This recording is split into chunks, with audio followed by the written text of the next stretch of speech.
त्रयम एकत्र संयम, धारणा, ध्यान और समाधि, इन तीनों को मिलाकर संयम की अवस्था बनती है और इन तीनों के द्वारा ही चित्त को वश में किया जा सकता है।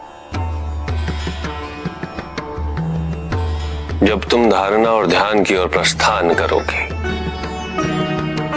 तो चित्त में विक्षेप का उदय होगा और विक्षेप से मुक्ति के लिए तुम्हें चित्त को एक स्थान पर स्थिर करने का प्रयत्न करना होगा। उसके लिए किसी पदार्थ विशेष या देश विशेष पर ध्यान केंद्रित किया जाता है। योग में देश के दो अर्थ हैं कन्या। देश आपके शरीर के भीतर भी अवस्थित होता है। भूमध्य अर्थात ललाट के मध्य,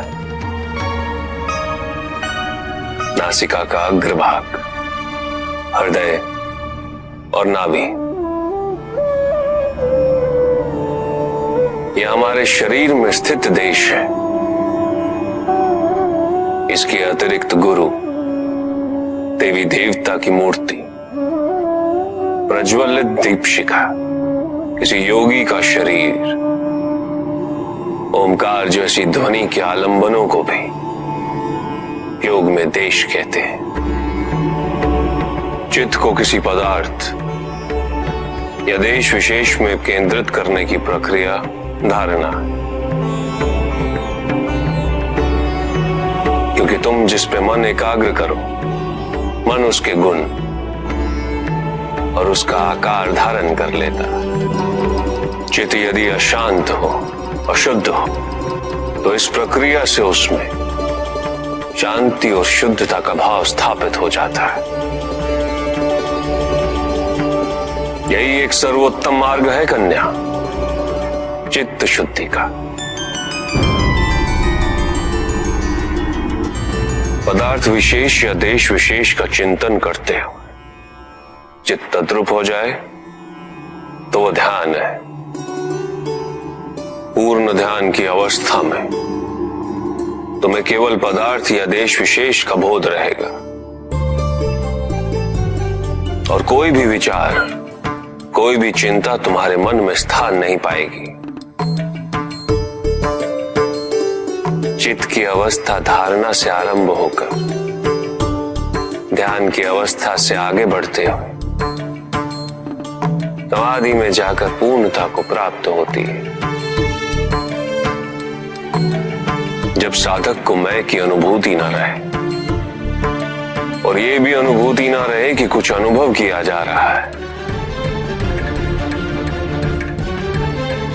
जब वो परम शून्य में विलीन हो जाए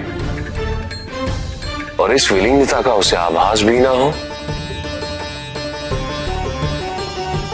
तो ये परम समाधि की अवस्था होती है।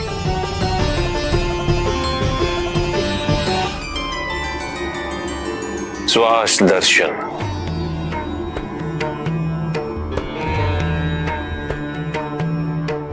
उचित मुद्रा में बैठो कन्या और नेत्र बंद करो और सबसे पहले अपने ध्यान को श्वास के साथ यात्रा करने दो।